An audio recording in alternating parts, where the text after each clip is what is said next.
Indeed, sir. We'll call the meeting to order. Will the clerk please call the roll? Brandy? Here. Mark? Excuse us, meeting starting, thank you. Jay? Here. Nancy? Yes. Jeff? Excused. He's supposed to call. Member Mucci and Member Walhuter are intending to call in, and Member Castro will not be with us today. So if they join us during the meeting, we'll put them online. So. Great. Eric? Excused. And Kurt? Did somebody just call in? Hi, my name's Kara Smith. I'm calling from Angle Team, and I just called in. Okay, thank you. We're going to start. We just started the meeting, so you're right on time. Okay. Thank you. Yep. It's now time for the voluntary pledge of allegiance.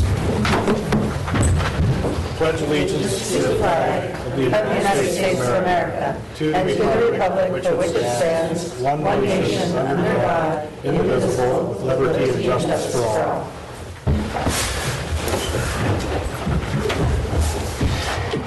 Okay, next item on today's agenda is approval of minutes. There are none today to be approved.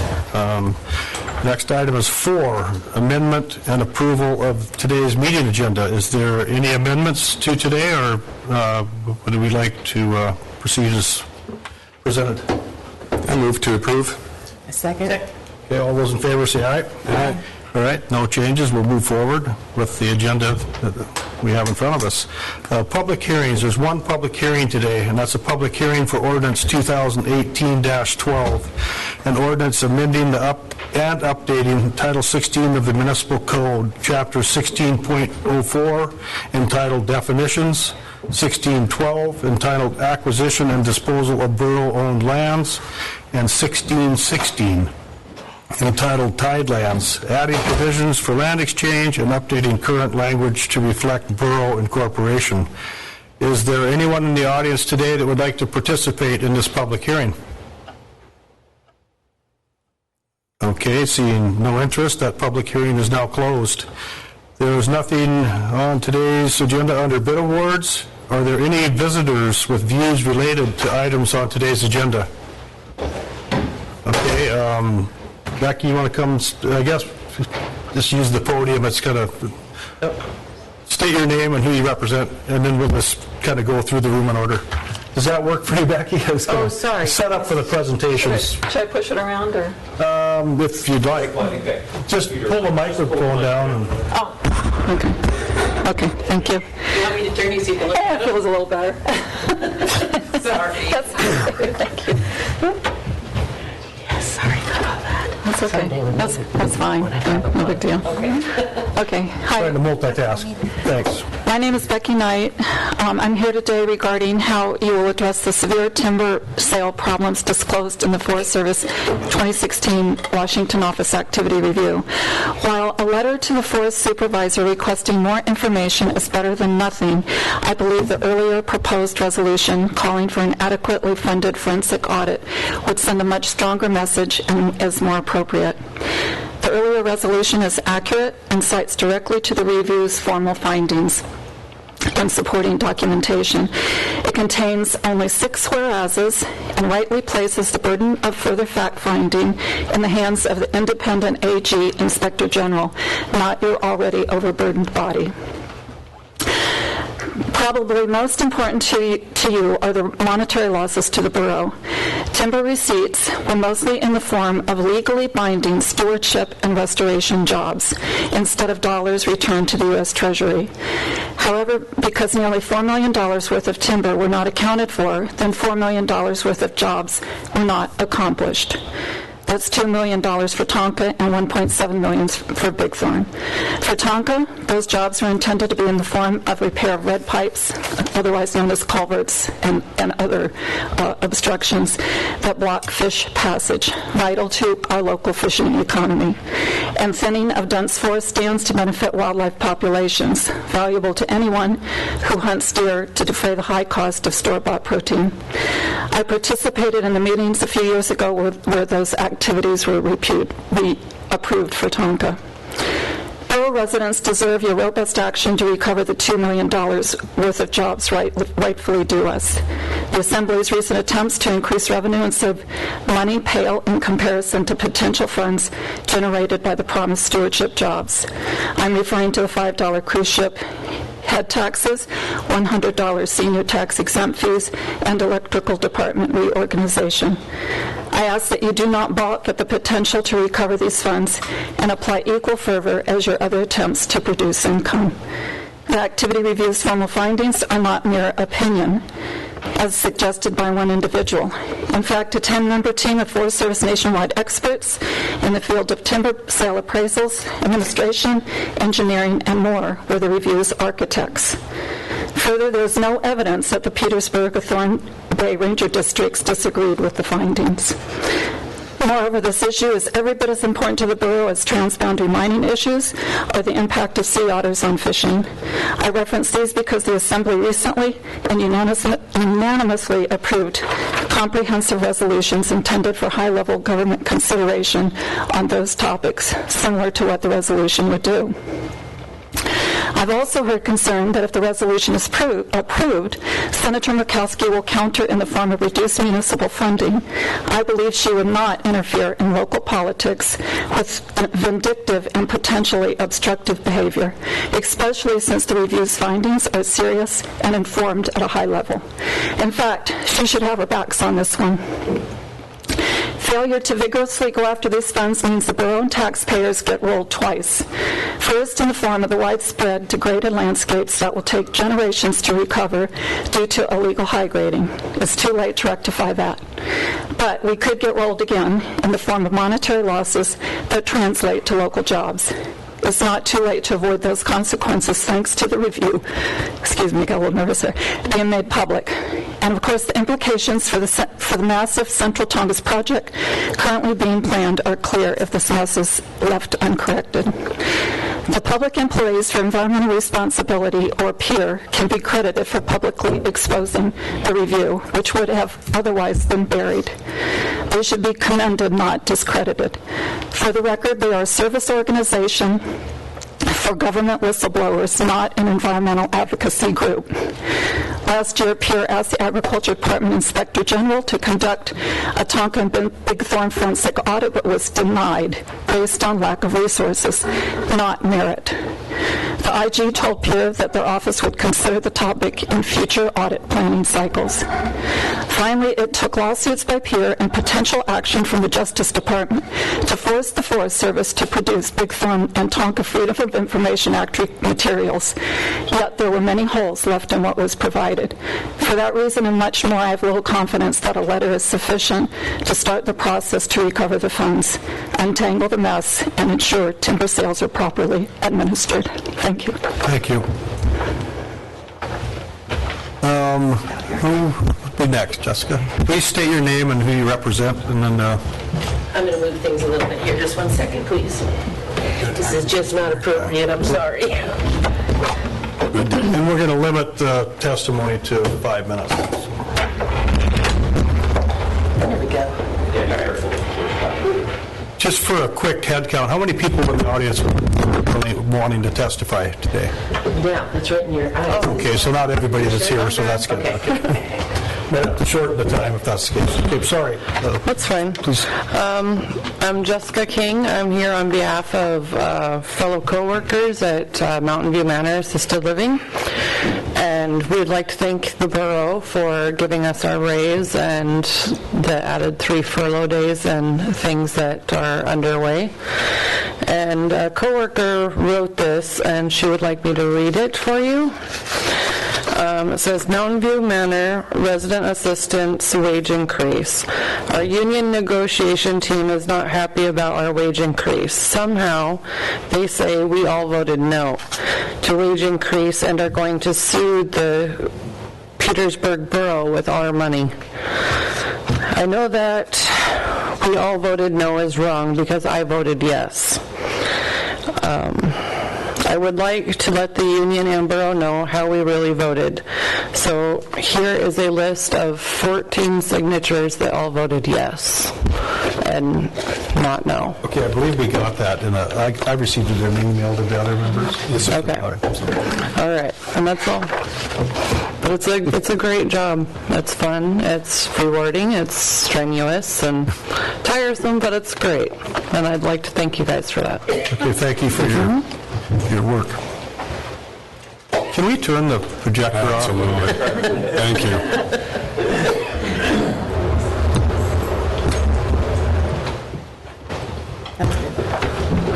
Okay, you're not in the limelight right now. That's Better.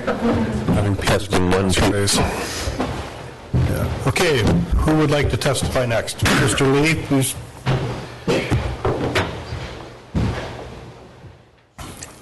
You bet. My name is Eric Lee, representing myself. I'm here to encourage the Assembly to act in a very firm and decisive manner on the issue of what's been found by mismanagement that's been revealed by the peer reviewer. I wanted to give an example of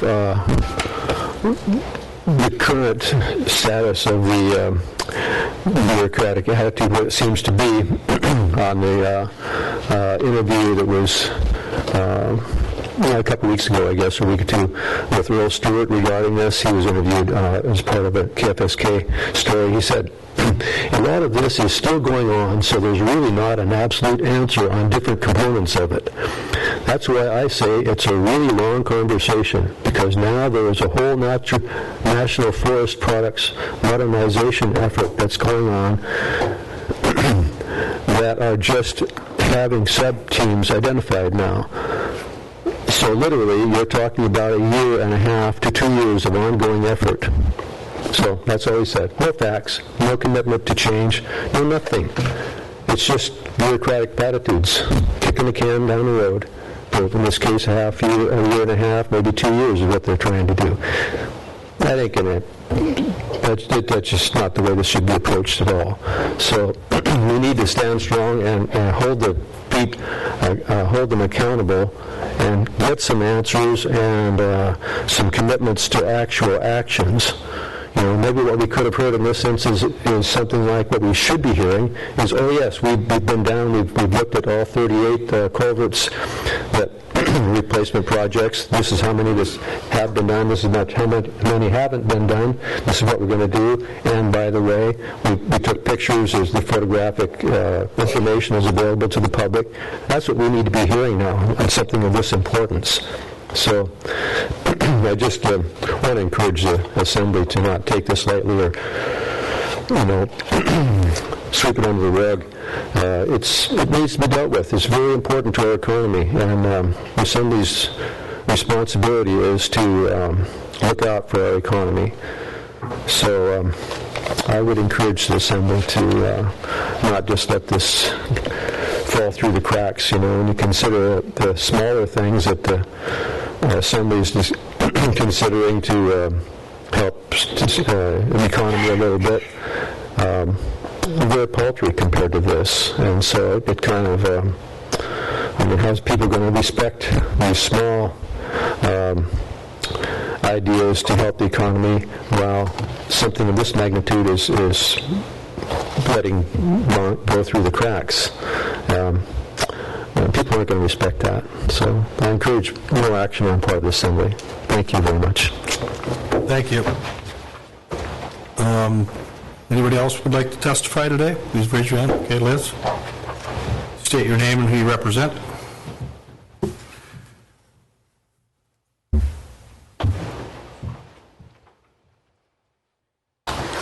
Good afternoon. My name is Liz Bacon. I'm here to represent myself. However, I have some coworkers here that are probably in agreement with what I'm going to say. If they could raise their hands, the hospital employees related to staff related. There's a good showing here. In December of 2017, a search presentation by Mr. Neumeister was made to the hospital board. In attendance was Assemblyman Mucci. I was not at this meeting, however, I was able to review the slides that were presented at this time. I have two questions. The first is, has Mr. Mucci been in communication with the hospital board regarding inviting search to be more involved in Petersburg Medical Center? And my second question is, has Mr. Mucci been in communication with Mr. Neumeister, acting on behalf of Petersburg Medical Center and the PMC board, to explore options for search involvement at Petersburg Medical Center?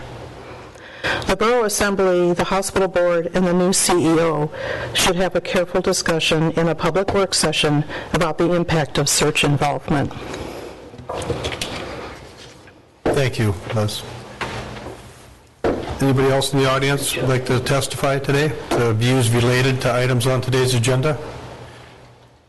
Mr. Beebe? Hi, my name is David Beebe. I'm speaking on behalf of myself.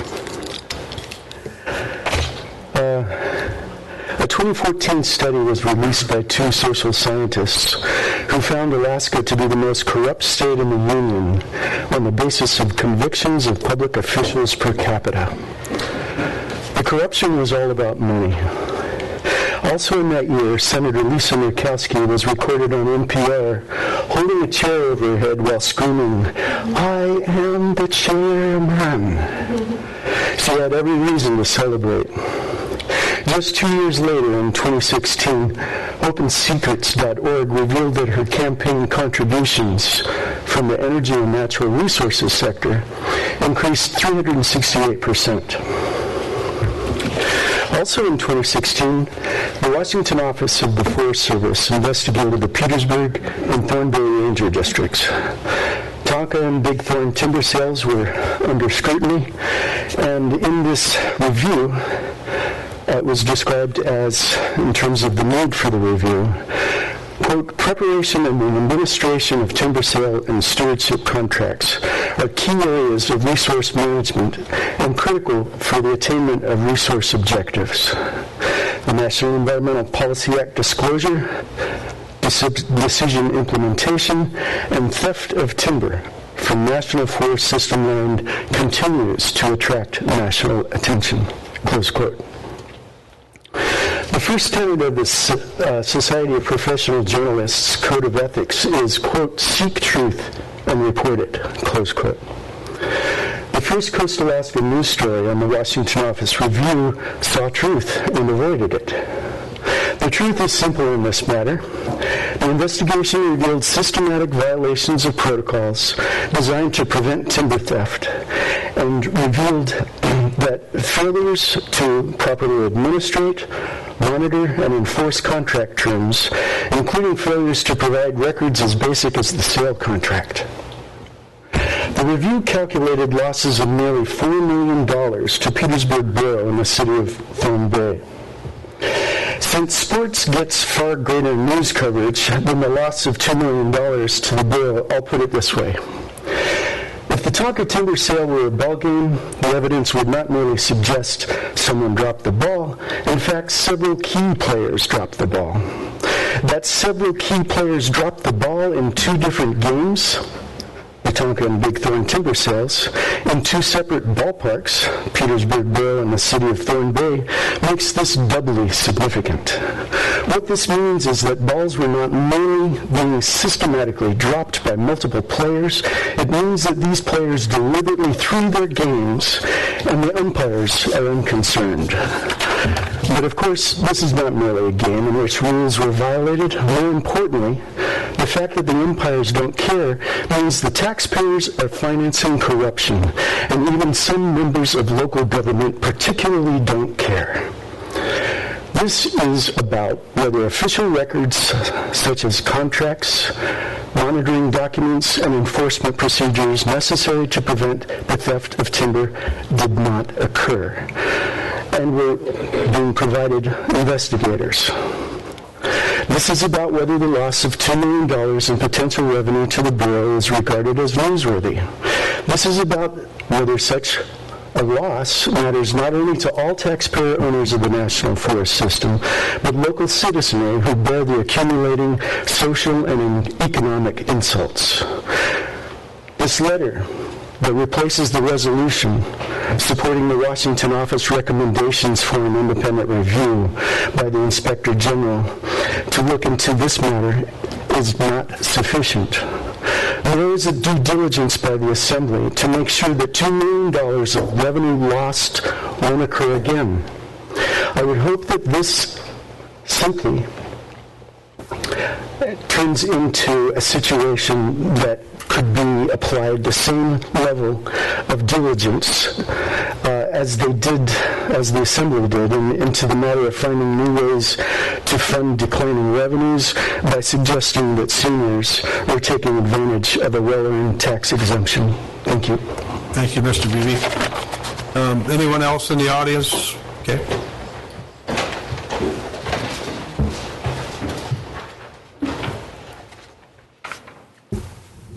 My name is Jennifer Briner, and I represent myself, but I do work at the Petersburg Medical Center. And I am concerned that the Borough Assembly would entertain the idea of inviting Search or any other system to discuss involvement at PMC without first having an open discussion with the PMC Board of Directors and Administration. Thank you. Thank you. Didn't even have to use the timer on that one. Just for a count, how many people are here from Petersburg Medical Center?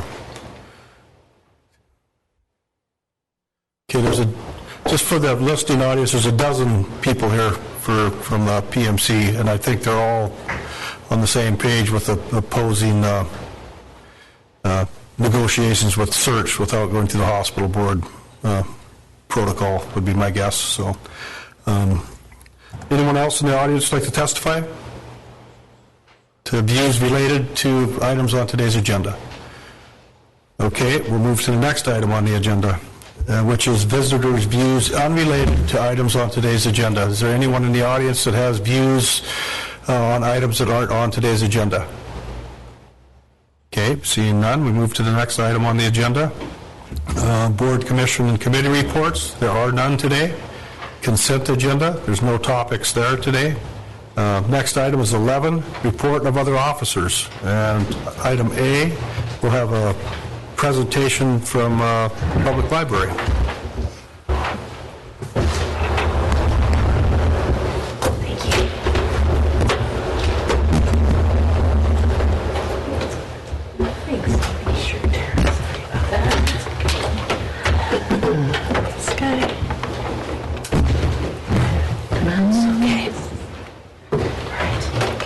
Okay, good. Timer's going to Tara. How much time do I have? As long as it takes. I have 12 minutes because that's what it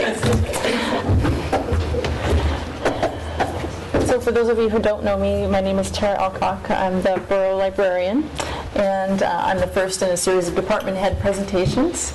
Steve has asked us to give presentations about our departments. So today I'm going to talk to you a little bit about who we are and what we do, our mission statement, as well as some statistics about the library. And so here we go. This is our mission statement. We connect you to the world of ideas. The library board and staff, they meet about every 2 to 3 years. And we do what's called service planning as a group, and it helps keep us all on the same page moving forward in the future together.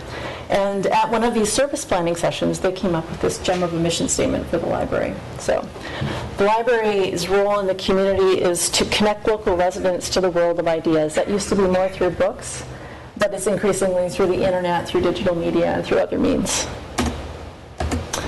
So our collections, we have about 11,000 ebooks and digital audiobooks that we share with other libraries in the state.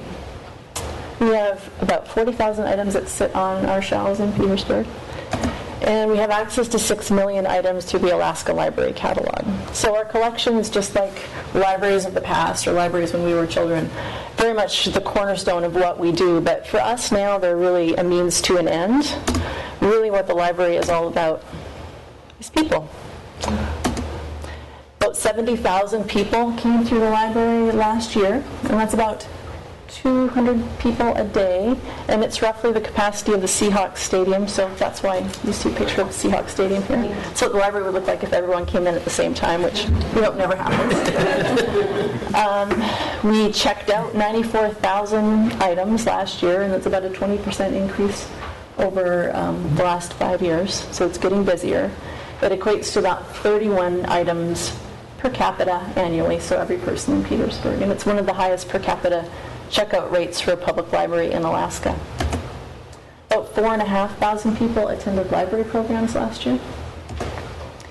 And here's some examples. We have science presentations, art classes, yoga classes, and whenever possible, we take advantage of opportunities to bring in visiting speakers and presenters. We have an oral history project that we do in cooperation with KFSK. The Petersburg Listening Project turns 10 next year, and we've recorded the stories of about 70 Petersburg residents as part of this project, and you can hear them all online. We have a lot of early childhood education programs, and this is probably something that we're most well known for, and we just launched 1,000 Books Before Kindergarten. This is a program, oh, there's the clicker. We were expecting that. Yeah, this is a program that gets kids in the habit of being read to and ultimately gets them reading. It also creates a culture of literacy and reading and learning in the home. It's funded by the Friends of the Library. We also have story time and toddler time. These are offered weekly by library program coordinator Jessica Iramia, and these are very well attended programs. And these kids come to learn early literacy skills and motor skills, as you can see here, and it's a great opportunity for parents of young children to get out of the house, get together, and offer one another support. Curiosity Creates, this is our after-school program for elementary school kids. And it's centered on the learning concepts of STEAM, which is science, technology, engineering, arts, and math. And Andrea Weathers teaches this program for us, and she comes up with some really wonderful programs for kids based on these learning concepts. And so in this slide, he's learning about moon phases using Oreo cookies. And she's learning how to make art prints using recycled styrofoam. Our summer reading program is one of the biggest programs that we have here. It's the biggest program that we have of the year. And it's been called the Summer Reading Program or the Summer Reading Challenge forever. Decades and decades. And so we've decided this year, because the program has moved so far beyond just reading, that we would rename it. It's called Summer Stream now. And so this incorporates learning concepts of science, technology, reading, and engineering, arts, and math as well. And so rather than just asking kids to read, we ask them to go out into the world and do science experiments, to discover things, to go places they may not have gone. It's more of a scavenger hunt than it is a reading program for us now. The goals of the program are to spark inquisitiveness and curiosity with kids, and to teach them to be lifelong learners and explorers. And this little guy here, he's looking for plants in the library garden using a plant identification book from the library. So this is one of the things we had them do last year. He has his tiger for help. That was extra cute. So 1 in 2 kids in elementary school took part in the program last year. That's about 150 kids altogether. And teens and preschoolers can also take part in the program. And so all told, about 180 kids took part. We couldn't do the summer reading program without the support that we see from the community in the form of donations. 50 businesses and individuals regularly contribute to the program once per year.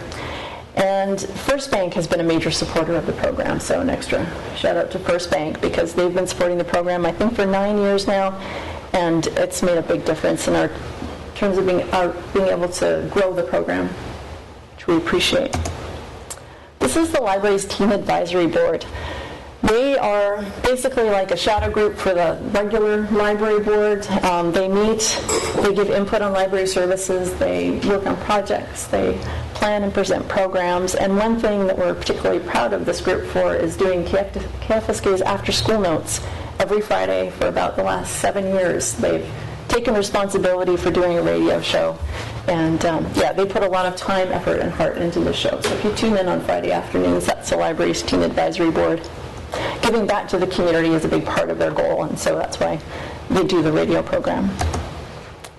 So in addition to all the things that I've mentioned already, we provide a variety of other services to the community. We're often the first point of contact for visitors and new residents to the community. We have meeting rooms, which are very popular and available for free. We offer passport services and test proctoring. We provide important access to government information. We digitized the Petersburg newspapers a couple of years ago, so they're all searchable online for free. A big part of what we do is offer free Wi-Fi and public computing as well. And then alongside that, we offer tech help. So the library is about a lot more than just books now. It's really a community connection spot. And our new facility, I would say, has gone a long way to allowing us to flesh out that role in the community, and we found people are really receptive. So we got some exciting news last year. The library was ranked as a star library by Library Journal. And what this means is we're considered to be amongst the top 3% of libraries in the nation. And this is based on our checkout rates, people checking things out of the library, people attending programs, as well as people who use our computer services. So it's numbers-based. So this was exciting news. It's the 5th year, actually, that the Library Journal has ranked us as a star library. And we couldn't do it without all these amazing people that you see here. And this is just a sampling of the incredible library staff, the very committed and enthusiastic library board, and the many volunteers who help make us a star library. The Friends of the Library are a registered nonprofit organization that support the library, both the public library and the school libraries. And the Friends have a monthly book sale. As you can see, their banner out the first Saturday of every month. I think we just had one. And they raise money for library programs, as not just our programs at the public library, but for school libraries as well.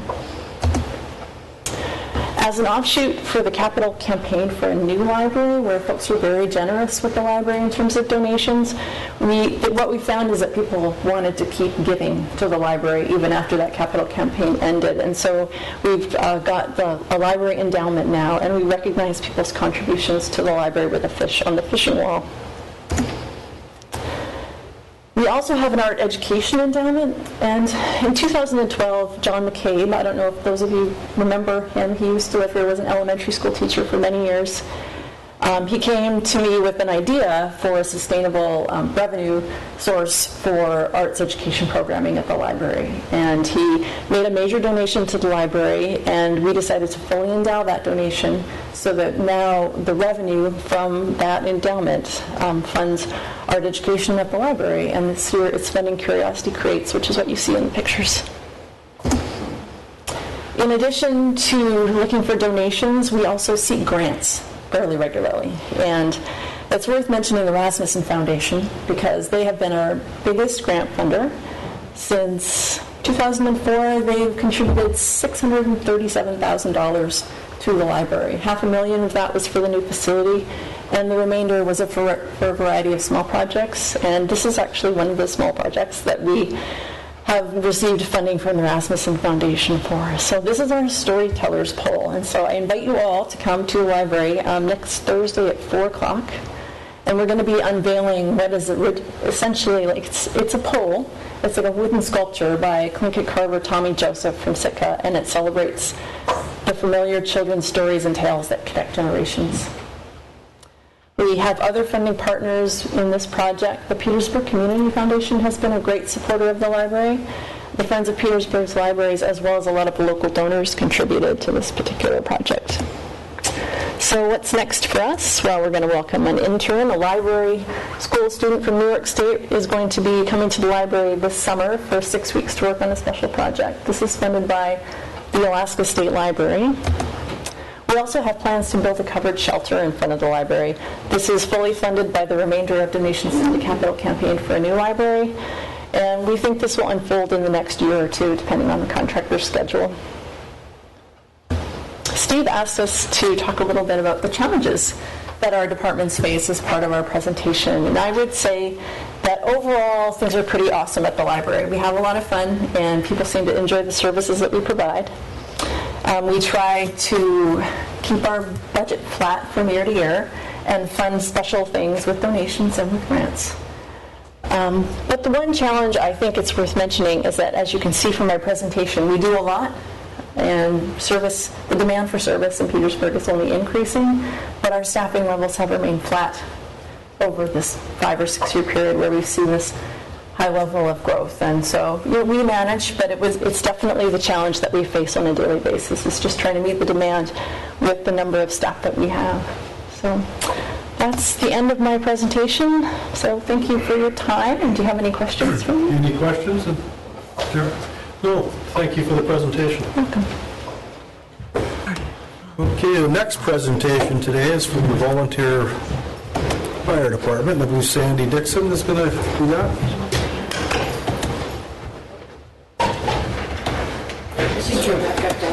Back up data. Roger. It's in the presentation, but I'm going to go over it very quickly so you can go back and look at it. Thanks, Sandy.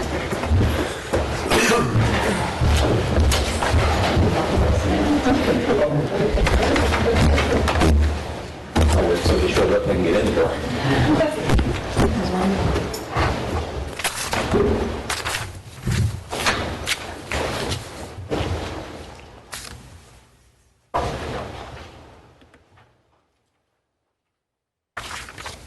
So I'm Sandy Dixon. I'm the Fire EMS Director with the Borough, and I am not very creative, and nor do I like being a public speaker, so forgive me. So I'm here to talk to you about the Petersburg Volunteer Fire Department, and I use lots of words, so I will try not to use as many coming out of my mouth than you can read. So our mission is to protect lives and property from the destructive losses due to fire and other catastrophic events. We also provide EMS services, emergency medical services, and search and rescue. We've been in business since 1911 as a certified fire department. We serve the Petersburg Borough, the residents that live within, the workers that come to the community to work during different seasons, whether it's Forest Service or fishing seasons, the visitors, basically anyone in our community that calls 911 or needs our assistance. General information, our main coverage area is Service Area 1, which is the previous city limits, out to about 8.5 miles. Outside of Service Area 1, we will respond, but we will not leave Service Area 1 uncovered or with reduced resources. We will respond with ambulance and fire apparatus on the road system. We have gone off island or on island that we can't access by road with boat, fixed wing, so a plane or a helicopter. We have 2 fire stations. Station 1, which is the staffed station, so myself and Ryan are there. We split shifts. I work Sunday through Wednesday, that's my schedule, and Ryan works Wednesday through Saturday. And that's at 1200 Haugen Drive. And then Station 2 is at Scow Bay, and that's unmanned, but it houses important equipment for our insurance services rating, which I'll get to later. We contribute annually to the motor pool fund, and that's to replace our equipment, which is very expensive compared to other departments' equipment.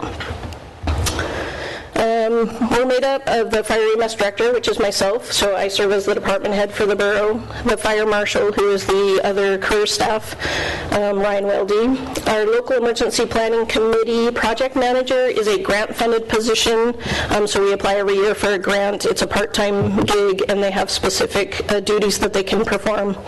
Our Medical Director is a physician that oversees our department and gives us guidance. The Fire Department officers, they're kind of broken out from the volunteers. They are volunteers, but they also receive a small stipend. And when I say fire department, I'm talking about the department in general, not just the fire branch. So I'll talk about specifics for branches. With the volunteers, we have volunteers in fire, emergency medical services, search and rescue, the junior firefighter program, which are high school students age 15 to 18, and then other category, which are ambulance drivers, boat operators, things like that that don't fall into a specific branch. So my job, I'm not going to read them all, but I serve as the Borough department head for the fire department, so I'm responsible for the budget, ultimately supervising the volunteers. Of course, we have supervisors below there, but and then the fire marshal. I also fill the vacant position in the fire department because according to the contract, the PMA, Petersburg Municipal Employees Association contract, there are 2 positions, which is the fire marshal and the emergency medical services coordinator. The EMS coordinator is vacant currently, so I assume that role with my other duties. So we also do building maintenance, things like that. respond to all the calls. That's a fun thing. Keeps me busy. The fire marshal, so again, we work opposite shifts, so we try to cover emergency responses. He does all the fire and life investigations or reviews, does plan reviews for new buildings and existing buildings, maintains proficiency through training, which I do as well. So again, I'll let you read all of that. He also is the fire investigator, and then he'll act on behalf of the state fire marshal. So he doesn't really have authority to cite anyone, but he'll be the eyes and ears on the ground here in Petersburg for the state fire marshal. Our LAPC project manager, again, is grant funded by the Division of Homeland Security Emergency Management. It is a part-time position. Basically, their duty is to support the mission of the local emergency planning committee, and our focus is chemicals and all hazards in the community. And then they utilize they support the Emergency Preparedness and Community Right to Know Act, or the EPCRA, and they do that through Tier 2 forms. So it's up to individuals who meet a certain capacity level of bad chemicals or hazardous chemicals to report that to not only the local emergency planning committee, but also to the fire department. Well, we're kind of one and the same, so we don't make them duplicate that effort. And then if someone were to come into the fire department or contact the LAPC and ask what hazardous chemicals are in the community, we could give them that information. We just won't tell you where it is exactly, because we don't want you to go and get it if you're a bad guy. So the medical director, again, their job is to approve and supervise all medical procedures and practices performed by department emergency medical personnel. It is, a medical director is required for the department to be a certified ambulance service, and it's required for certified personnel to perform advanced level skills. Oh, and important, he does not charge. Currently, it's Dr. Tusillo. He doesn't charge for his services as a medical director. Most communities have to pay quite a bit of money for that service. Just a rough breakdown of an org chart. Our current chief is Doug Weldy, and we have two assistant chiefs, Dave Berg and Mike Etcher, so they kind of fill in for each other if one or the other is not there. Their main roles are tactical roles, so they don't deal a lot with office stuff. And then I ultimately supervise the fire chief, and then the three branches below. So volunteers. This looks like a huge number for what we do. We have 81 volunteers right now. The numbers are kind of wonky because we have people, you can see on the bottom, cross-trained in fire and EMS, so there's duplicate numbers there. So we have 33 people capable of responding to fire, being trained in fire. We have 25 people in EMS, 26 in SAR, 8 junior firefighters, and then 5 are the boat operators and ambulance drivers. And then if you subtract out the 14, that gives you the cross-trained people or whatever. Long story, sorry. So just because we have 81 volunteers doesn't mean all of those people are available. Those are people that are on our roster. Those are people that have gone through our classes and that may or may not be available. So if they're out fishing or they're sick or they have family obligations or out of town, whatever the potential is. So probably less than 50% of those would be able to respond if we needed them. So that's why we have such a large number. What the volunteers do. So on the department side, as a whole, not the employees, they run Family Activity Day, preparedness and safety information booths, so like the 4th of July, the community pancake breakfast, the health fair, you'll see a booth out with all of our information. We do station tours, standby for events. We have a memorandum of understanding with organizations. People can read. Emergencies are not scheduled, so we respond on a moment's notice, day or night. We leave our families, jobs, showers, meals, bed, must be available at all times, so people have to choose to give up alcohol or other substances that might alter your mental state, and then you need to stay within about 5 minutes of the fire station. So people give up a lot. So even though they're not at the station or actually on a call, they carry a pager and they have to be available. So not always at the station, but always on call. We work and train in inclement weather. We're exposed to hazardous environments, and we risk exposure to bloodborne pathogens, and there's always that potential for psychological trauma. The story of everybody's running away from an emergency, we're going into it. So the potential is there, and it depends how people handle emergency situations. And they all do it for no pay. So take home note from that is volunteers don't necessarily have the time, they just have the heart. more what we do, so this is about the association. So the borough code allows us to form, or the volunteers to form an association. So they have applied for and received a 501c3 nonprofit. They provide college scholarships to graduated seniors, donate smoke detectors, sponsor the Fruit for Kids program in the stores. Again, they pay for the family activity day that we do. They provide house signs for a small fee, training and equipment, and that's subsidizing the borough budget. So when the borough cuts the budget or we don't have enough money to do what we need to do, the volunteers will step in if they really want something or need something. And then we're currently restoring one of the antique vehicles, and we do public service announcements. And that's all with pull tab money, raffle ticket sales, and donated funds. The funds we use to buy equipment and training. The donated funds. Fire branch, again, you guys can read. That's what the branch actually does tactically. So washing down parking lots and responding to incidences over on the right-hand side. And it doesn't matter if it's a false alarm or a full-blown fire, we still go. And we train, and assist other departments. So fire will respond to EMS calls, search and rescue calls, and the police department if they need us. EMS branch, blood pressures, we provide training and education to the public, again, responding to incidences. The kicker I'd like to point out as well is provide non-emergency transport if there's no other option. I know the hospital has a community van, and Mountain View Manor Assisted Living has a van, but it's not always available, or people aren't always eligible for that, so we get called if they can't get into a car. Again, we assist fire, SAR, the police department, and Petersburg Medical Center. We do event standbys, and we train. Search and rescue, provide training and education to the public. I know search and rescue spends an awful lot of time doing Boy Scouts and Girl Scouts events for them and training. They respond to lost stock or injured patients, and they assist fire and EMS when needed.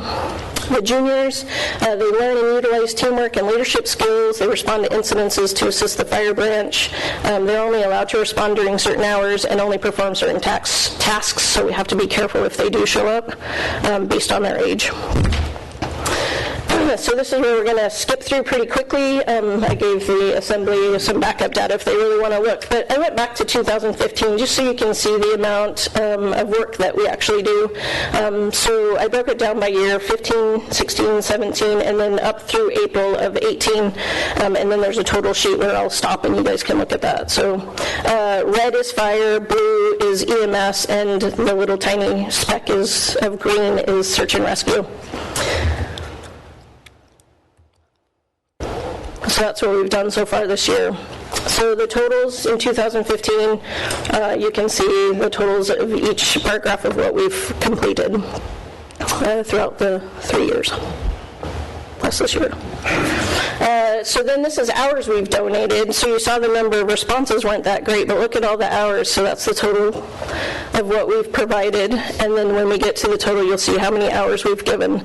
So the large spikes are usually when we're doing a class, so people donate quite a bit of time during that period. And I included the juniors in here as well because they do a lot of training and don't respond to much. So total volunteer hours donated, as you can see, I put the total up top for each year. So almost 5,000 hours in 15, over 5,000 in 16, 4,800 in 2017, and so far this year we're just shy of 2,300. So we're on track to be record-breaking this year. So again, that's volunteer hours, person hours. Just more visual things. So just show you how much we train versus the response time. So orange is the man hours or person hours for responding to incidences, and the blue is our time in training. So 2015, 16, 17, and then where we're at so far in 2018. So almost 3/4 of our time is spent in training, just so that we're prepared. Value to the borough. This was a tough one. Steve asked what our value was to the borough. So it's hard to calculate that. If you had to pay somebody, that would be the bottom one. If you had to pay somebody to be on call or be at work, waiting for a call or doing other tasks while they were waiting for a call.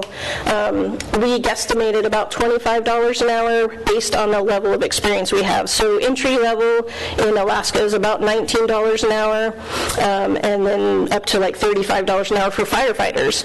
And so we just said, we'll use $25 an hour, added benefits on there, and came up with $32.50.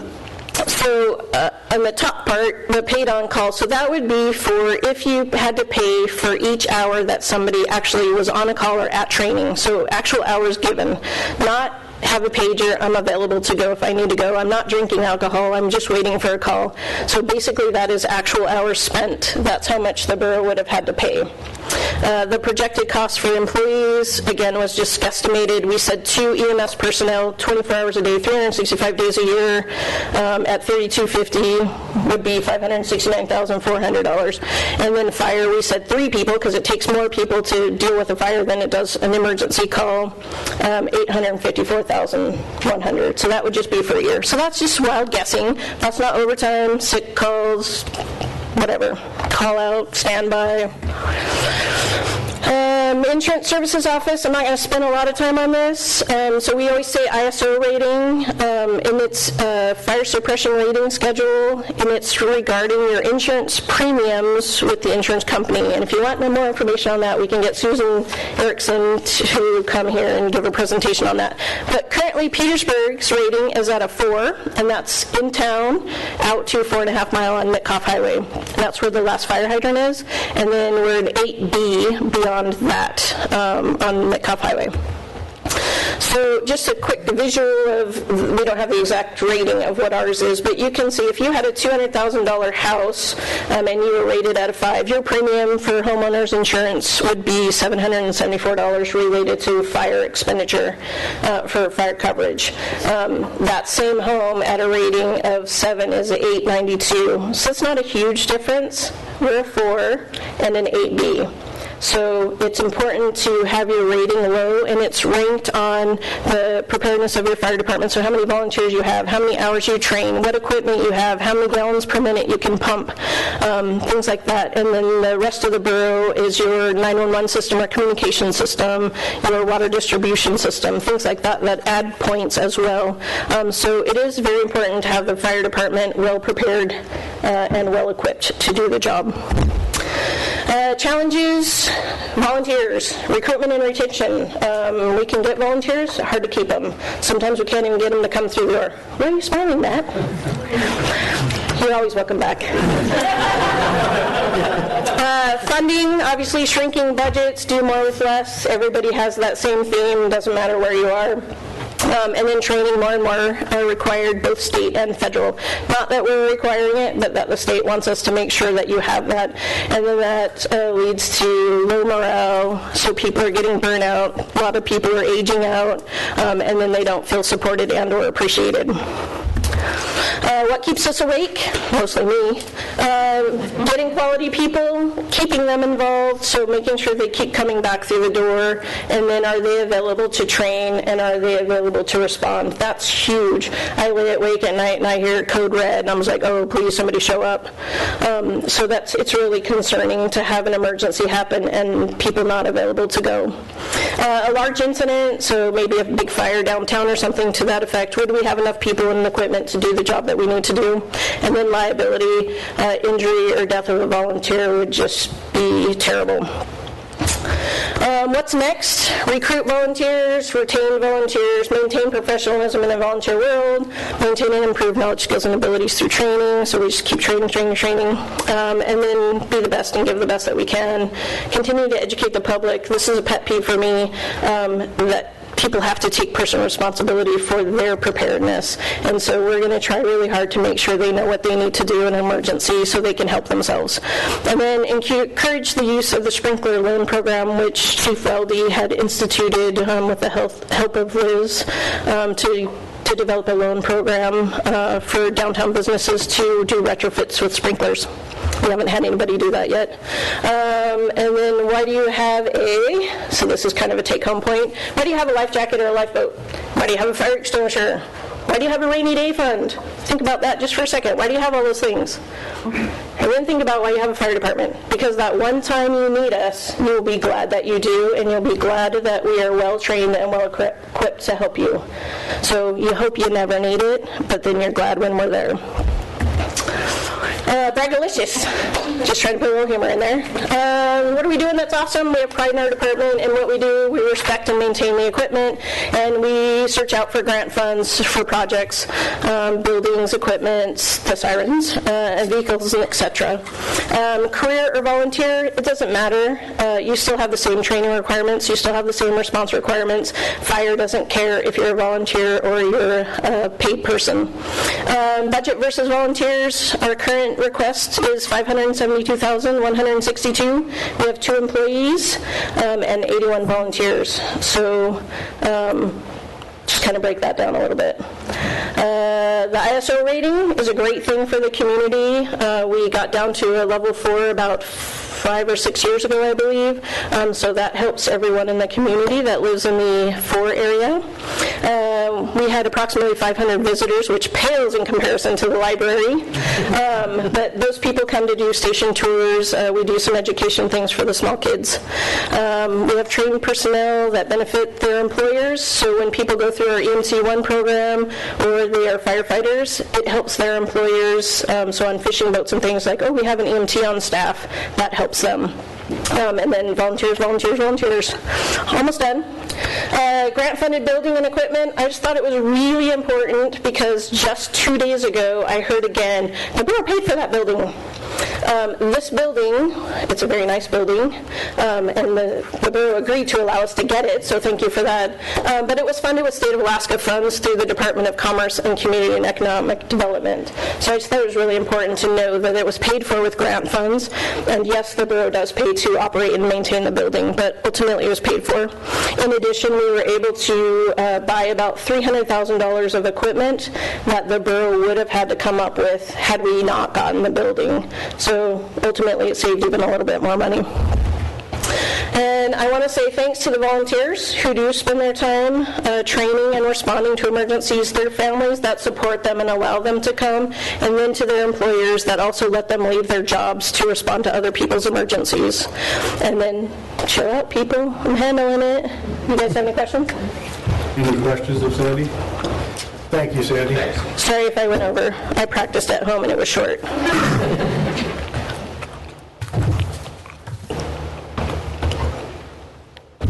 So is there any presentation to go along with the tax assessment or just the written real property tax roll? Unless Jody wants to do one. I'll wait for, so we could probably turn the screen off, or we... Yes, I'll do that.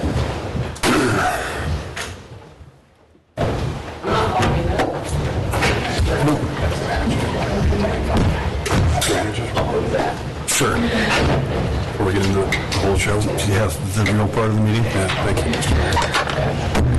Yes. So Jody, I have a question for you while we're waiting here. Is this something we have to take action on? No, it needs to be presented to you by the first meeting in May, so. I wasn't sure, I couldn't remember. And in case you're wondering, it's a 2% increase from last year, the total taxable assessed value.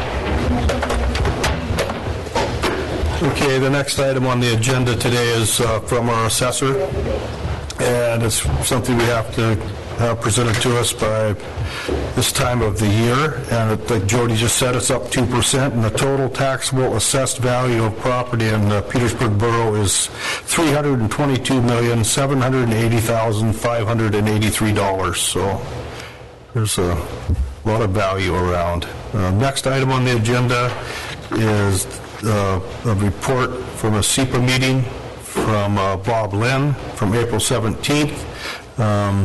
The board unanimously approved the following projects: Swan Lake Marine Bulkhead Restoration Project, and it's just in quite disrepair last time I saw it, and also the Tyee Lake ROV inspection and analysis of the Tyee Submarine Cable Project, underwater inspection of a portion of the submarine cables. Swan Lake Generating Station Unit Number 1 and Number 2 Turbine Runner Cavitation Project, remove and repair several turbine blades, And with one of the bigger ones, it's going to be interesting to see the outcomes of the Tyee Power Tunnel ROV project to inspect the intake tunnel at the Tyee project. The board amended the proposal based on staff's recommendation to add a test inspection before inspecting the entire length of the intake. So thank you, Mr. Lynn, for that. Next item on the agenda is the mayor's report, and it's fairly short. We're seeking letters of interest. The Petersburg Borough is seeking letters of interest from qualified borough residents to serve our community by filling one of the vacant seats listed below. Harbors and Ports Advisory Board, 1 seat, and we will appoint someone to that seat later in the meeting. Public Safety Advisory Board, there's 1 seat. Appointment to either seat will be in effect until the October 2018 election. In addition, the Historic Preservation Commission has 2 vacant seats, one for an assembly member representative with a term ending 12/31/2019, and one for an archaeologist or at-large member with a term ending 12/31/2020. Letters of interest can be submitted to the Borough Clerk in Petersburg. And for those who haven't heard, we got good news on the 25th of last month that the Coast Guard is going to station a protector class vessel here when the Anacapa is retired. Actually, before the Anacapa is retired, I believe they've said, and a lot of that is due to the hard work of Senator Sullivan. He was most instrumental in it, I believe. Senator Murkowski and Representative Young had a lot of input. Lobbyist Brad Gilman and myself were also quite involved. So we appreciate the support in ensuring a continued Coast Guard presence in Petersburg. It'll be a 13-person vessel instead of a 16, so we're not losing much. 2018 Little Norway Festival.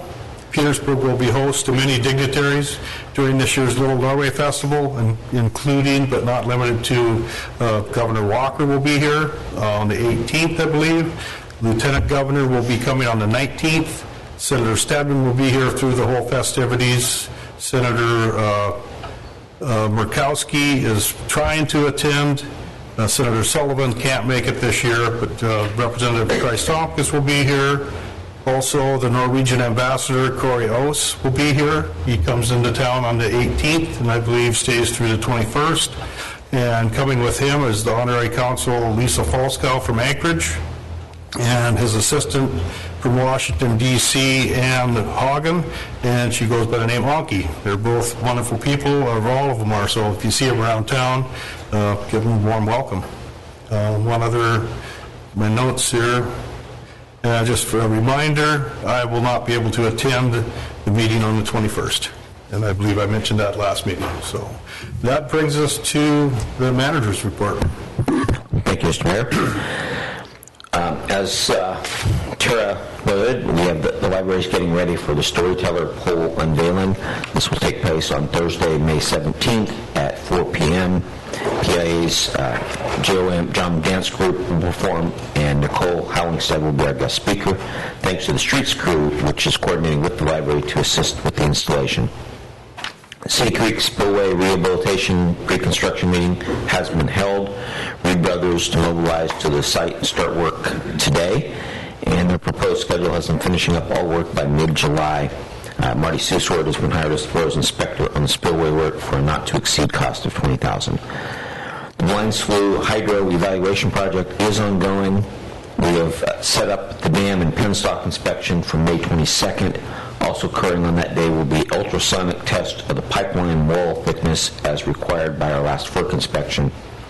The week of July 9th will see the mechanic and electrician work on some electrical testing of the hydro windings concurrent with the technician testing the rotor shaft for cracks. Lack of serious rain and colder temperatures up until recently at Crystal Lake have kept the lake level pretty low. With close coordination with the hatchery, we've actually reduced our output at the hydro to conserve water while we can in case this problem doesn't turn around here in later spring and summer. We did have a failure at the Scow Bay generator, our newest one. It has been fixed. A proprietary communication device stopped working. It would not allow remote control of the generator. EPS was hired to replace the device that handles the communications to the SCADA system.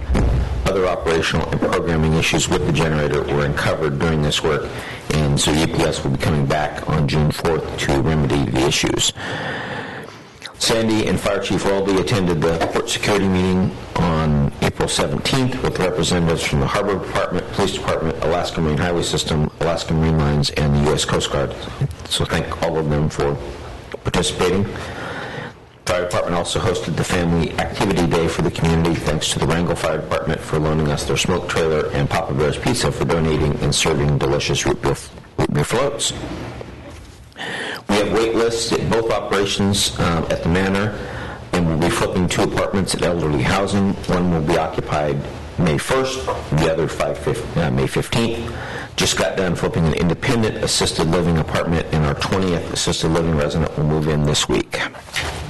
Huge thank you to our Elks Club Lodge for the $1,500 that they donated for the kitchen remodel at the Manor. Thank you so much to Chandler for doing all the legwork and helping us out at the Manor. The Friends of Parks and Rec Group had their 3rd meeting on April 18th. They're very excited to continue the process of setting up the mission and goals. If there's anyone interested in joining them at their next meeting, it will be tomorrow, May 8th, at the Community Center. Carl and Chandler met with Sitka Electric to plan for the new lighting installation. The Community Center will be closed May 26th through 6/3, with an understanding they may need more time to finish this installation. We'll just coordinate with the contractor. And Chandler and the staff at Parks and Rec are working on some upcoming events. Lope the Loop race, which is Saturday, May 19th. Open for registration online or in person at the Community Center. Pre-registration costs are $15 per racer, $40 per family, or $20 per racer and $50 per family the day of the race. Also, 4th of July, next meeting for the organization committee is on May 10th at noon at Glacier Express. All are welcome to help. And we've got lifeguarding classes.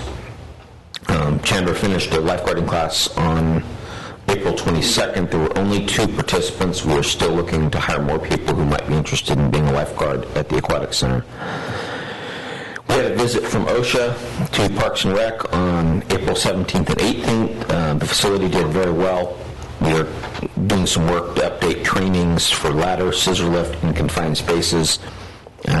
Chandler wanted to put out a big thank you to Carl and Justin, who have been helpful in helping them reformat our safety plans. Public Works is finishing up sand removal on streets and sidewalks. The street summer washing program will be starting up soon, as will grading dirt streets as the weather permits.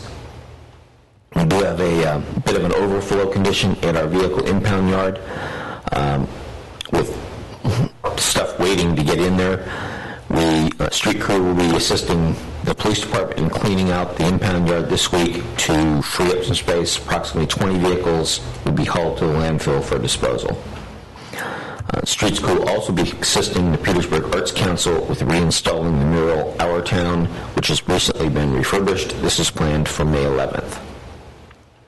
Household hazardous waste event will be the weekend of June 9th and 10th. This annual event is an opportunity to dispose of various household hazardous materials without incurring the disposal fees. Items such as paint, oil, antifreeze, solvents, poisons, and various other hazardous materials are accepted. Full details on acceptable quantity and types of materials will be made available soon via the newspaper and web ads. Waste Management is making their scrap metal trip to Petersburg. It looks like it's going to be late May now or early June. Their schedule has been delayed. We'll try to keep the community informed of what that is. As a reminder, for safety reasons, once we start that process where they're up there working, we will close the landfill while Waste Management is on site. Chief Swihart is in Fairbanks for most of this week at the Alaska Police Standards Council meeting. This will be his last meeting as the council chair. Their graduation will be held on May 10th at 6 p.m. here in the Assembly Chambers. Great work by Officer Pop and the students. Also, Officer Pop was recently chosen to be the statewide coordinator for Dare America. The police department, of our 198 service requests at the police department, 23, or almost 12%, originated from the Narrows Inn, the majority from the same 4 tenants. This is one of the side benefits of when we put this building together. One of the purchases we made was some increased tracking software that allows us to keep these kind of records and then go back and run reports to look at it. This is something the police department will be talking to the owner and trying to figure out what we can do to help lower some of these higher volume areas. Harbor noticed that we are getting an increase in calls for reserving transient moorage throughout the summer. We are hoping this increase continues. May 8th starts our regular tour ship stops. Drive down will see a bit more traffic this season, so please be aware of posted signs, and updated schedules will be run in the Petersburg pilot from time to time to keep everybody up to speed. And that's it. Let's just questions. Thank you. Any questions from the assembly members of the manager? Okay, seeing none, I think we will take a 5-minute break before we get into the rest of the meeting. It's going to be quite lengthy from here on out, so sorry for people that are wanting to stick. Oh, okay, so we'll reconvene the meeting. We are, okay, we're going to start the meeting again. Excuse us, meeting, thank you. We're on item 14, unfinished business. First item under unfinished business, there's an ordinance for third and final reading. It's ordinance 2018-11. This is an ordinance of the Petersburg Borough adjusting the fiscal year 2018 budget for known changes. Ordinance 2018-11 provides for the transfer of funds from the electric fund to a capital project fund for the expense of a facility condition assessment for the Blind Slough Hydroelectric Facility. This was approved by the Assembly on January 16, 2018.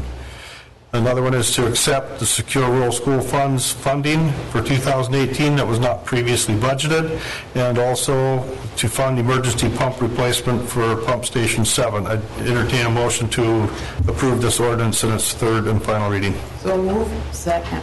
A motion been made by Member Strand, seconded by Member Borough. Is there any discussion on this? Will the clerk call the roll? Mark? Yes. Nancy? Yes. Jay? Yes. Brandy? Yes. Thank you. Okay, ordinance 2018-11 passes in its third and final reading. The next ordinance is in its second reading. This is ordinance 2018-12. This is an ordinance amending and updating the Title 16, and this allows us for transferring land and brings language up to borough standards. So I'd entertain a motion to adopt 2018-12 in its second reading. So moved. Motion's been made by Member Greger. Do we have a second? Second. Seconded by Member Morrell. Okay, is there any discussion on this? Seeing none, will the clerk call the roll? Mark? Yes. Brandy? Yes. Nancy? Yes. Jay? Yes. Okay, ordinance 2018-12 passes in its second reading. The next item on the agenda is unilateral implementation of the borough's last best final offer with the Petersburg Municipal Employees Association. I would entertain a motion for the, we have an issue. Member Morrell has I need to to request to recuse myself from... recuse herself since her husband works for PMA. So with that being said, we'll have to push this off to the next meeting because we don't have 4 voting members. Absolutely. Thank you. That's my opinion, if that works for everybody else. Next item on the agenda, new business, item 15. First item there is ordinance 2018-13. This is an ordinance determining that property conveyed to the borough in a tax foreclosure proceeding shall be retained for a public purpose. I'd entertain a motion to adopt this ordinance in its first reading. So moved. Second. Motion been made by Member Strand, seconded by Member Stanton Greger. Discussion. Can we get a quick clarification? Carl, can you do that, or?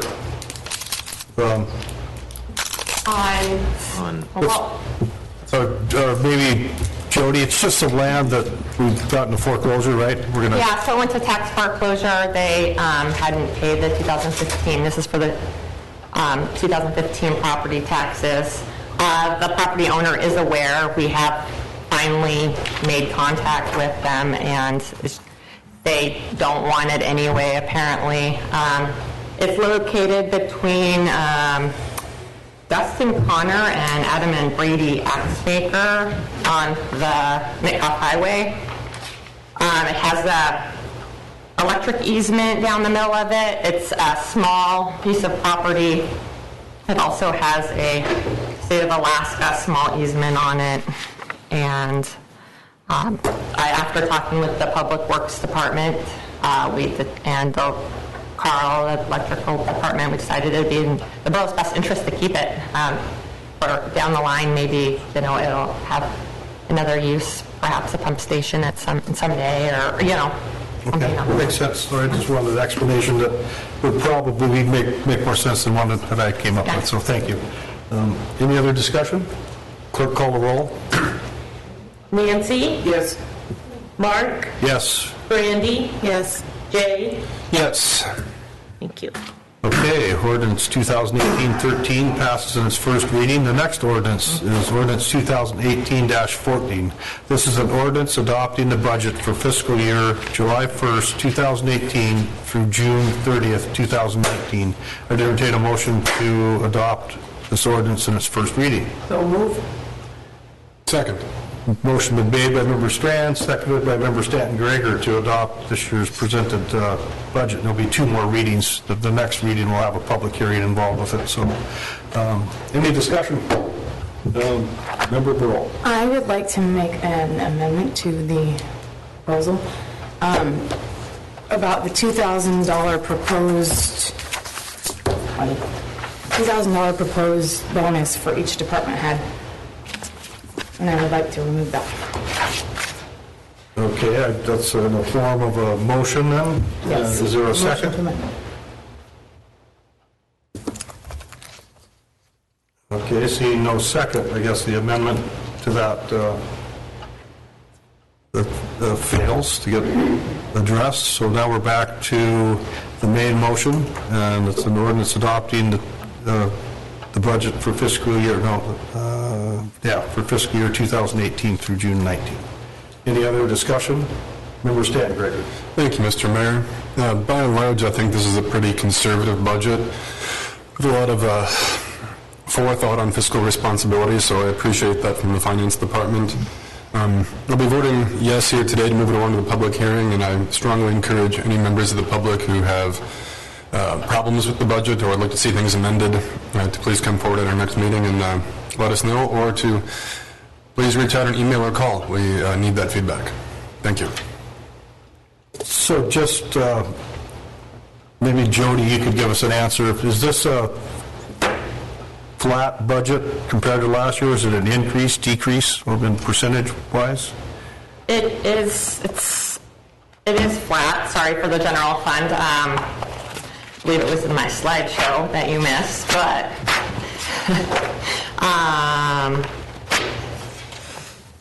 yep, it's just slightly down about $20,000 for the general fund. It's balanced. Okay, I just wanted the public to be aware of that, so. Any other discussion? Clerk, call the roll. Nancy? Yes. Mark? Yes. Brandy? No. Jay? Yes. Okay, this ordinance 2018-14 fails in its first reading. That's what happens when you don't have the full assembly. Yes, yes it is. Next item on the agenda is 18-178, ratification of the tentatively agreed to, this is actually an agreement with IBEW, and so they didn't accept it, so we're going to pass this on, move it to the next meeting. Correct. And we'll probably have an executive session at that meeting to address it.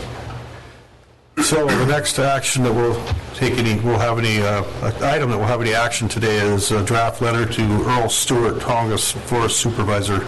I'd entertain a motion to approve this letter. So moved. Second. Motion's been made by Member Stanton Greger, seconded by Member Strand. Is there any discussion? Member Stanton Greger. Thank you, Mr. Mayor. At the conclusion of our last meeting, members of the public and myself were feeling very strongly about an ordinance that was discussed earlier by several of the speakers. For myself, I proposed this letter not because I don't think the points raised in the resolution were valid. I asked myself, on any other issue, where would be my jumping off point? And I thought a direct and respectful letter would be an appropriate place to start, so I wanted to kind of capture the bones of what that resolution was, really outlining the Washington Office Activity Review. Chance to ask for some answers about our forest and how things can be done better in the future. And I thank the clerk for writing a very respectful letter. I will definitely be voting for this. Any other discussion? My opinion on this topic is I was opposed to the resolution. I don't know if it's in the best interest at this point for the borough to be involved in this, I wouldn't call it an argument, but this discussion between groups, public groups, and the Forest Service. I'd like to see how things transpire in the near future, so I will not be voting in favor of this letter. I just thought I'd explain myself why. Any other discussion? Clerk, call the roll. Mark? No. Brandy? Yes. Nancy? No. Jay? Yes. Okay, approval of this letter being sent fails on a 2-2 vote. Next item on the agenda is playground in the airport subdivision. I tried to pronounce the name, but I would butcher it, so it's in disrepair. It is in disrepair and needs to be removed. Replacement of a new playground equipment is estimated to cost $30,000 to $40,000. If approved by the Assembly, Manager Giesbrecht suggests running a PSA campaign to notify the public that removal of the playground is in the planning stages and encourage involvement in the future of the playground. So I entertain a motion to go that route. Is there a motion? Is there a second? Second. Motion been made by Member Stanton Greger, seconded by Member Strand. Any discussion?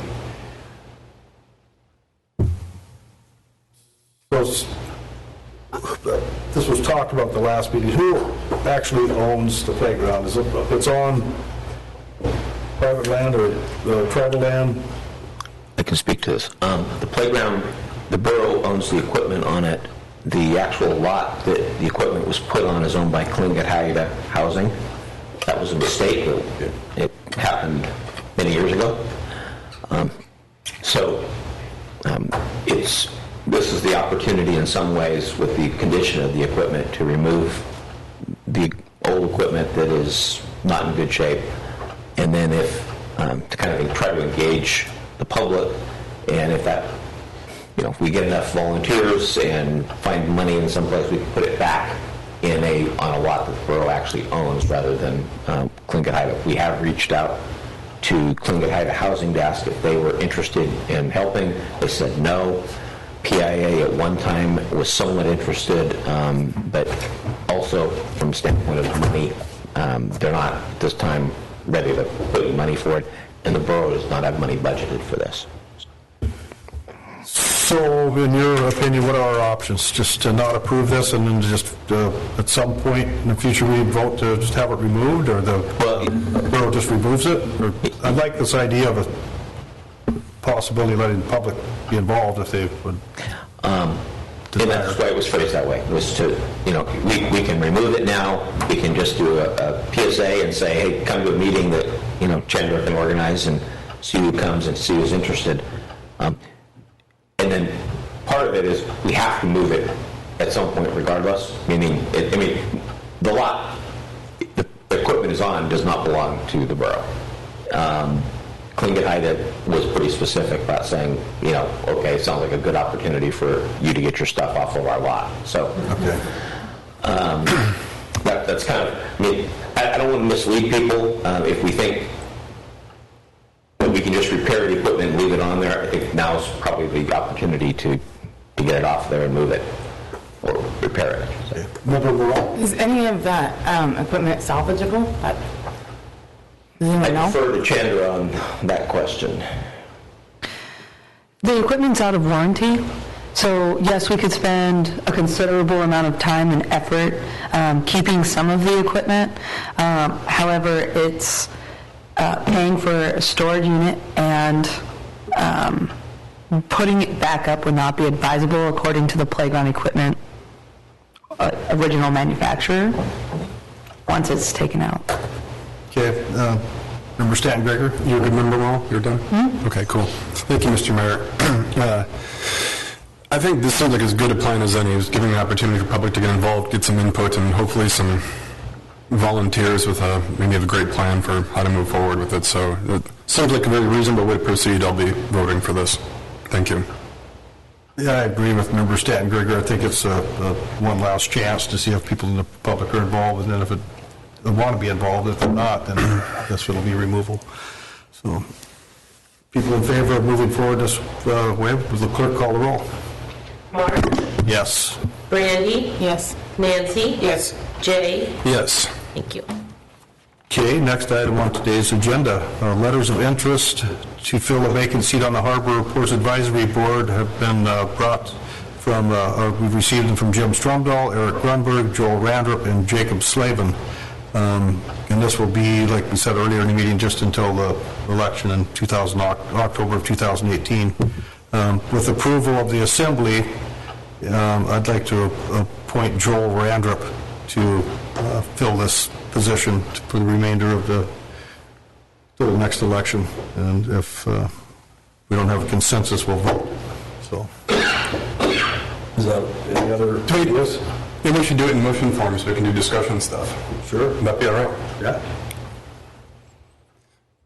I'll attempt to do a thing. I'll get you started then. I would move to appoint Joel Randrup to the Harbor Board. I'd second that. To help you out. Okay, discussion. Thank you, Mr. Mayor. You know, it's different than ordinances and resolutions, so I guess I would just, please advocate for Mr. Randrup, why you think he'd be good for the Harbor Board. Well, Mr. Randrup is a longtime resident of Petersburg. He's a fisherman. He's fished in many different fisheries all over the state. He's seen a lot of different harbors. He's involved in other political things around the state.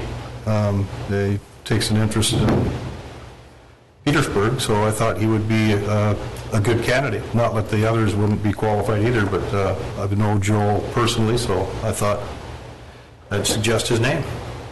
Thank you, Mr. Mayor. So, is there any other suggestions by the Assembly, or are we going to approve my appointment? Myself, sorry. Go ahead. Thank you, Mr. Mayor. Although it is your prerogative to appoint, I thought Mr. Grunberg's sounded like a very viable candidate as well. I spoke with him briefly at the Harbor Shack a couple weeks ago and was very glad to see him put his name in. So I guess it's kind of a camp where I'm in right now. I'm inclined to see him be seated. Okay, well, I guess that we'll just do it by closed ballot. If we'll go a couple cycles through this, and if we don't get confirmation, it would be my idea. Point of order, Mr. Mayor? Yeah. Thank you. Clerk Thompson, please point us in the right direction. What is the proper procedure? Are we allowed to do closed ballot, or what is our... Maybe for this we're not.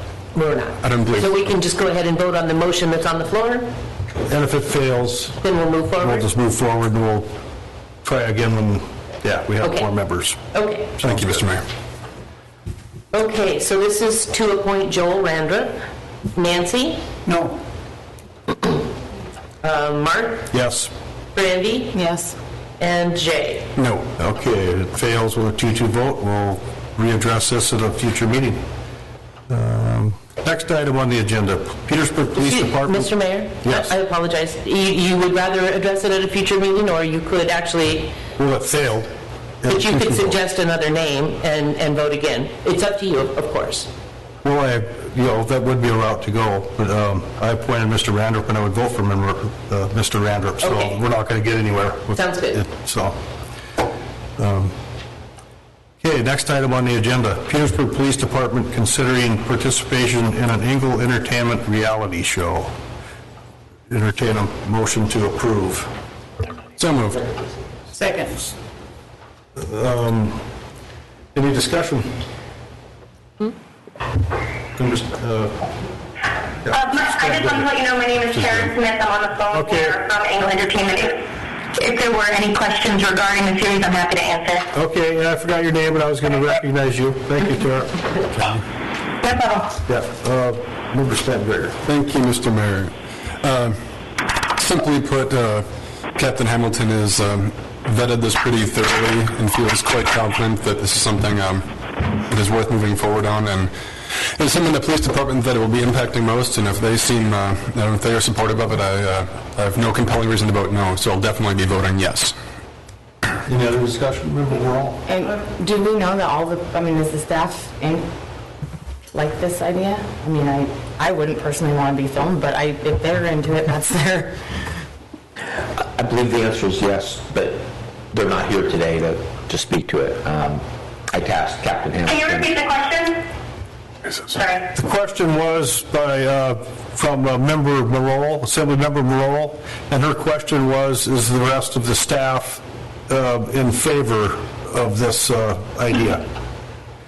I believe that was the question. I can tell you from my point of view, I've done Skypes with a few of the men. A few of them are interested, some are not, but we wouldn't be filming with anyone that wouldn't be interested in filming with us.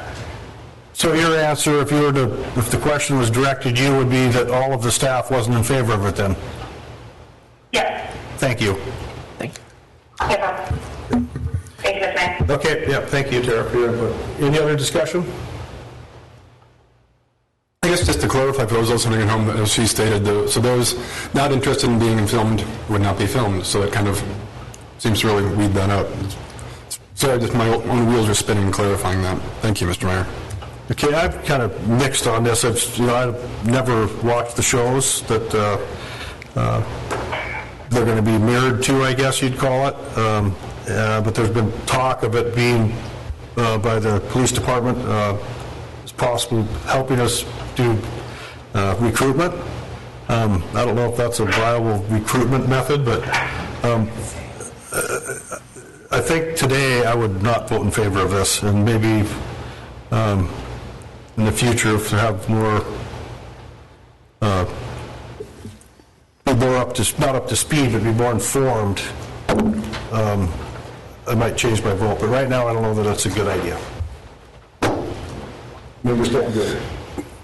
Go ahead, Member Strand. I'm supportive of this. I think Hamilton has vetted it pretty thoroughly. It can only be positive exposure for us. I believe we have veto over any part of it right up till practically it goes on the air. All the editing has to be approved. I'm supportive of it. I think it might be kind of interesting, but I don't have TV, so. Member Stanton-Greger. Thank you, Mr. Mayor. In that case, then, if you're indicating it's not something you're supportive of, would the mayor be inclined to postpone this to the next meeting and we have a more full assembly to discuss the topic? Sure, that's only fair. So we'll kick that down to the next meeting. Thank you, Mr. Mayor. Appreciate that. Okay, thank you for calling in. We're going to talk about it again at the next meeting, which will be on the 21st. Okay, may I ask a question? Sure. The only reason is we have other locations that we're working with as well, and what we're looking to do here is not get full access and permission to film the entire series, but just to film a day or two to learn what Petersburg is like and what it's like to be an officer in Petersburg. So what we're asking from Angle Entertainment is not full permission to participate in the series, but just to allow us to film in Petersburg 1 to 2 days within the next month or so. I'm just afraid that if we wait until the 21st, we might miss our window. Okay, I wasn't aware of that part of the plan to move forward. Yes, this deal. So it basically outlines that we would just work together. That way, if you guys decide, you know what, this wasn't really what we wanted to do, and we didn't understand what the filming process was like, but now we do, you'd get a sense of that within the 1 to 2 days that we'd be out there filming, within the next month or so. And at that point, you could say, we're not so inclined to press forward with a full access agreement. The contract that I've sent around is just really a development period for us to kind of work together and get to know each other a little bit better. Okay, well, with that being said, does that change things, Mr. Mayor? Readdress it. What's that, member? Does that change things for we all, Mr. Mayor? Knowing that it's just kind of like a preliminary, come and do some temporary filming, and I didn't see that anywhere, and of course I didn't see a contract. So that's the first I've heard of that approach, Tara. But with that being said, I wouldn't be opposed to it as long as we could look at the preview, so to speak, and then make up our mind. So that's just my opinion. So if we want to bring it back up to the table, we will address it today. Okay, Member Stanton Gregory. What do we have to do to Thank you, Deb. What do we have to do to bring it back up? I'll just call the roll. Oh, yeah. Cool. Okay. Good Thank enough? you. That's good enough. Thank you. Okay. Mark, Yes. Nancy. Yes. Jay. Yes. Brandy. Yes. Thank you. Okay, thank you, Tara, for calling in. Wonderful. Thank you all. Yep. Okay. The next item on the agenda is a proposed special meeting on May 14th, 2018. This Assemblymember Mucci requests a special meeting be scheduled for Monday, May 14th, 2018 to discuss the ideas from the planning for the future meetings and to amend the proposed fiscal year 2019 operating budget. But without Member Mucci here, I don't really know exactly what direction you wanted to go. I understand we were going to make a decision at this meeting when we were going to discuss the planning for the future meeting, so wasn't that changed from the last meeting date or 23rd? So I'd entertain a motion to schedule a meeting. So moved. Is there a second? Motion been made by Member Stanton Gregory, seconded by Member Borough to have a special meeting on May 14th, 2018. Discussion. Member Stanton Gregory. Thank you, Mr. Mayor. Question for the clerk, if I may. Quick pause. These are situations that are frustrating as an assemblyman, because I wish I could just ask Jeff right now what he was going for, but are you able to speak to this at all, Clerk Thompson? I can. Thank you. And I apologize that I didn't bring my phone in, or I would have known earlier that Jeff didn't have service, but I try not to bring my phone in because it's too many things to take care of. Anyway, at the break I ran and got his text, and that is why he hasn't called in. Otherwise, I'm sure he'd speak for himself. But of course. I know, because he has told me he does want to make some amendments to the budget. I don't know exactly what those amendments are, but he feels that they're tied to some of the ideas from the planning for the future meeting ideas, and that's why first he was going to just try to reschedule the planning for the future idea meeting to discuss it, but he wants to discuss them before he makes these suggestions for changes to the budget.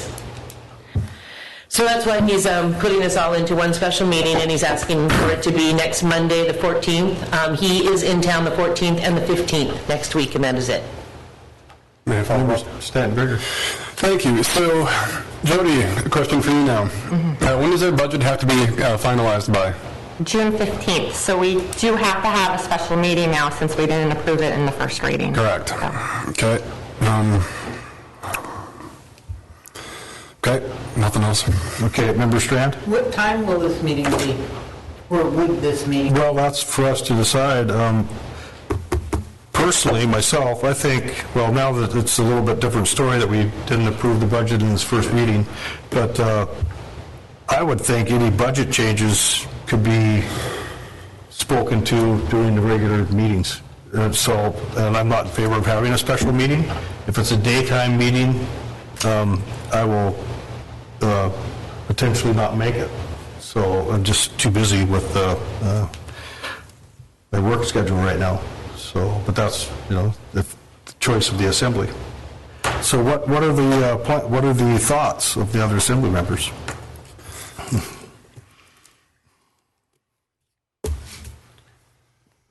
just speaking for myself, I can do one daytime meeting a month, but I work during those hours, so the only one I could do would be an evening meeting, which is what it is. Okay, so Brent, Member Merle, you have any input on? Pretty open. Well, since we can't, the four of us here today can't seem to come to a consensus, maybe we'll just vote on the motion, which is basically to have a meeting on May 14th to discuss planning for the future and amend the proposed budget. So, is there more discussion? Do we want to assign a time to it? For voting on, I mean. We can. Personally, I'm not going to vote for it, and the reason is I think we could handle it in just a regular budget meeting. We're going to have a special meeting between now and June anyway. There's the 21st, the 4th, and the 18th. So the 18th. What happens, Jody, if we're behind 3 days? I mean, is it a crisis, or is that by ordinance that we're supposed to have it approved by the 15th, correct? Correct. Right. So any suggestions? And does anybody know the schedule? Debbie, do you have any idea? Clerk, do you have any idea of the schedule of the other assembly members if they'll be in town on the 14th? You said Jeff, 14th and 15th? Yeah, I know Jeff, but that's all I know, because he gave me his dive schedule, so. Right, and I'm not sure when Member Walhooter will be back. He's down helping transport a boat from Victoria to Petersburg, so I know that much. You had a conversation with me. Member Stanton Greger. Well, it strikes me right now as one of those things where when we're working, we're having an extra meeting no matter what, the question I think for us is where do we want it? Do we want to do it soon? Do we want to wait till the 21st and then try to cram a couple of them in before the 15th? I feel like we're kind of stuck either way on this situation. Member Mucci is in town the 14th, 15th, 24th, 25th, and 29th. So we could conceivably have the regular meeting scheduled for the 21st, and we could have a meeting on that's Memorial Day. Never stuck. No derby, so we don't have to worry about that. Monday the 14th at 6 p.m. won't work? Or even the 15th? Tuesday the 15th? The 15th would not be personally a good day for me, looking at my calendar here, but the 14th in the evening would potentially work, 6 p.m. I just threw it out there, whatever works for you guys. I mean, it's something to work with. And Member Mucci will be available for that, so it sounds like we should be able to get a quorum. I'm fine with that. Yeah. Member Merle, you good with that? Member Strand? If that's what it is, that's what it is. You know me, I'd be meeting at 8 in the morning if we could. We all have different schedules, that's for sure. So we'll put that down, special meeting, May 14th at 6 p.m. Clerk, call the roll. Nancy? Yes. Brandy? Yes. Jay? Yes. Mark? Yes. Okay, next item on the agenda, Borough Manager Evaluation Process Change. I'd entertain a motion to address this topic. It was brought up traditionally, I'll just read through it here so the people in the audience or the listening will know what we're talking about. Traditionally, the Borough Clerk, as Human Resource Manager, is the only person to see each individual evaluation completed by Assembly members and department heads. From the individual evaluations, a summary evaluation document is created using the Assembly's evaluations of the manager, and a summary evaluation document is created using the department head's evaluations of the manager. The two summary documents, along with a self-evaluation completed by the manager, are used by the mayor, one other selected Assembly member, which is Member Mucci, and the manager in a meeting to discuss and edit. If desired, the three documents, once edits are made, if any, the clerk combines the three evaluation documents in one final evaluation document that is then provided to the full Assembly for approval in executive session. Assembly Member Mucci would like to change the process to allow the mayor and selected assembly member to see all of the individual evaluations of the manager. This change of the process will need assembly approval. So I'd entertain a motion to approve.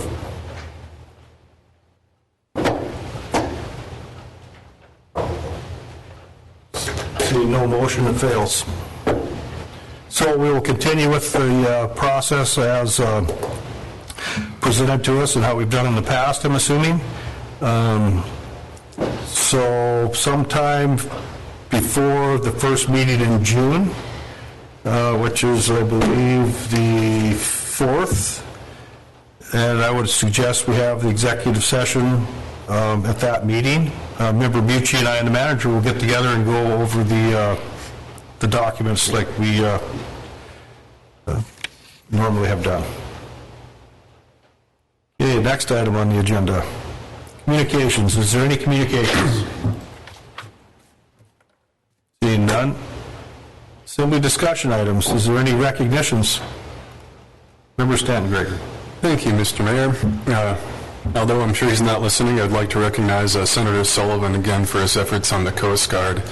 And it's so critical for Petersburg. And what I'd say then to my fellow citizens of Petersburg is please take the time and write him and thank him. I know many people took time to write Senator Sullivan, say things they may have been displeased with over the past months or year.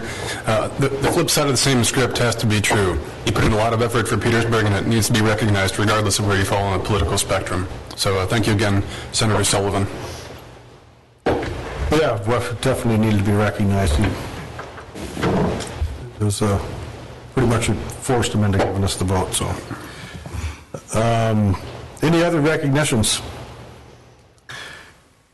Okay, next item under discussion items B, invitation to search Senior Executive Vice President Dan Neumeister. Assembly Member Mucci would like to invite Search Senior Executive Vice President Dan Neumeister to Petersburg to discuss the idea and possibility of Search's involvement with the Petersburg Medical Center. I'd entertain a motion to approve this. Discussion item. It's discussion. Discussion item, oh, right. Yeah, it is getting late. So anyway, any discussion on this? I think we all have an opinion. We'll start with Nancy. Member Stan. Would the hospital board or representatives from the hospital be included in this discussion? That seems to be... That isn't what's implied. But I'm not sure without Member Mucci here to explain himself, and I'm not sure why he's absent today. But I don't think this was a planned absence.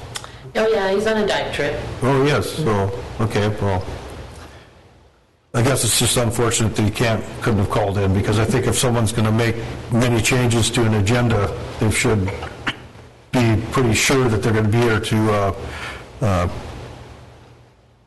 support their issues. So, anyway, I just wanted to put that out there. It's going to be rather frustrating. Member Stanton Greger. Thank you, Mr. Mayor. I echo those sentiments. More an overarching thought about this, regardless of when Member Mucci comes back and how he wants to discuss it. I know I'm stating the glaringly obvious, but I think any decisions made around our hospital, whether it be with Search or anyone else, needs to be a full community-wide discussion, not just an assembly discussion. In alternative, it's not just a hospital board discussion either, like real, true community involvement on every level possible. Because it's something we all use and need. And simply put, it's a very broad community discussion, and I look forward to seeing what Member Mucci has in mind for this, and we'll go from there, I guess. Member Thank you. Moll, you have any comments? Well, just that then we have a hospital board, and I think that's something that should have gone through them prior to us getting involved. Yeah, I agree. I think it's this discussion should be had with, and it already has been had with Mr. Neumeister, from what I understand, with the hospital board. And my opinion is we should wait until the hospital board has totally vetted this plan or idea of getting together with Search and partnering up. But I've got a feeling that's not the direction right now. But I don't think it should be the assembly that jumps ahead in the process. I think we should wait until the process that's in place right now is vetted, but we'll have to wait and see what Member Mucci says if he wants to, and I'm sure he will want to talk about it at a future meeting. So my opinion is to let the hospital board and the staff there go through the process and which route they want to go with the hospital future. Any other discussion, Member Strand? As an aside, do we need to be including the VA in this as well? Good question. I don't know. I mean, I think at this point, it's the hospital board and their staff, they run the business of the hospital. The assembly runs the business of the borough. I think we should keep them separated at this point until the assembly or the community is approached by the hospital board asking for something different. That's my opinion. I think we should just let them go through their process and see where it ends up. At this point, I don't think it's our business. So, any other discussion about that? We'll entertain a motion to adjourn. So moved. Second. All those in favor say aye. Aye.